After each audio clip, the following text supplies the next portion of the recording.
हिमाचल प्रदेश सरकार बहुत अजीबोगरीब। इस खबर के प्रायोजक है भूषण ज्वेलर्स, लोअर बाजार, सोलन, हिमाचल प्रदेश। हिमाचल प्रदेश सरकार बहुत अजीबोगरीब फैसले लेने के लिए पूरे देश भर में चर्चित हो चुकी है। पूरे देश भर में अभी महाकुंभ में स्नान करने के लिए बड़ी संख्या में लोग आए, नेता आए, सभी धर्मों के लोग आए, सभी जातियों के लोग आए, लेकिन कांग्रेस के नेताओं ने और कांग्रेस के लोगों ने विरोध भी किया और महाकुंभ के इस पवित्र स्नान में जाने में संकोच भी किया। एक तरफ सनातन का विरोध कर रहे हैं और दूसरी तरफ देखिए परिस्थिति ऐसी है कि हिमाचल प्रदेश में सरकार ने हाल ही में एक फैसला लिया है कि सरकार के पास पैसे नहीं है। सरकार के एक विभाग के सेक्रेटरी डिप्टी कमिश्नर को चिट्ठी लिखते हैं कि मंदिरों और ट्रस्ट में जो पैसा है, जो सरकारी नियंत्रण में हिमाचल प्रदेश में लगभग 36 टोटल मंदिर हैं, उन मंदिरों और ट्रस्ट में जो पैसा है उस पैसे को सरकार के खजाने में जमा कर दें ताकि हिमाचल प्रदेश की दो योजना, एक सुखाश्रय योजना और सुख शिक्षा योजना, ये दो योजनाओं को चलाने के लिए हम उस पैसे को खर्च कर सकें। मैं समझता हूं ये बहुत दुखद है, दुर्भाग्यपूर्ण है। कभी भी किसी भी सरकार ने मंदिर और ट्रस्ट का पैसा लेकर के सरकार की योजनाओं के लिए खर्च नहीं किया है। जब भी पैसा अगर मंदिर ट्रस्ट से अगर लिया गया है तो कोई आपदा आ गई, जैसे कोविड का दौर था, जैसे बाढ़ बरसात के कारण बहुत बड़ा नुकसान हुआ, लोगों की जिंदगी चले गई, उस वक्त मदद करने के लिए मुख्यमंत्री राहत कोष में मदद अगर मंदिरों और ट्रस्ट से ली जाती है वो समझ में आती है। सीएम रिलीफ फंड में गरीब लोगों के इलाज के लिए, गरीब लोगों की मदद करने के लिए पैसा लिया जाता है, वो समझ में आती है।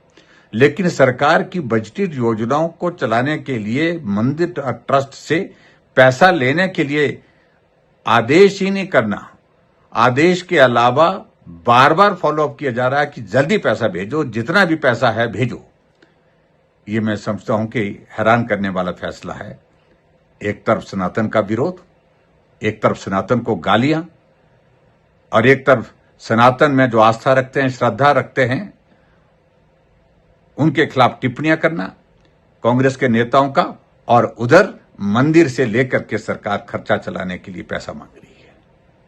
दुर्भाग्यपूर्ण है और मुझे लगता है कि इस फैसले का विरोध होना चाहिए और हम तो विरोध करेंगे ही करेंगे। मुझे लगता है कि मंदिर और ट्रस्ट में जो लोग हैं, जो कमेटियां हैं, उनको भी विरोध करना चाहिए और सभी जनता को विरोध करना चाहिए। विचित्र परिस्थिति है हिमाचल प्रदेश सरकार की। कर्मचारियों को सैलरी देने के लिए पैसे नहीं, पेंशन को पैसे देने के लिए पेंशन देने के लिए पैसे नहीं रह गए, लेकिन उसके बावजूद गारंटियां 10 दे रखी है और ऊपर से झूठ बोलते हैं कि गारंटियां जो दी हमने पूरी कर दी है। और भारतीय जनता पार्टी की सरकार के दौरान चलाई हुई तमाम योजनाओं को बंद कर दिया। 1865 इंस्टीट्यूशन चले हुए, खुले हुए संस्थान कई सालों से चले हुए, उनको बंद कर दिया।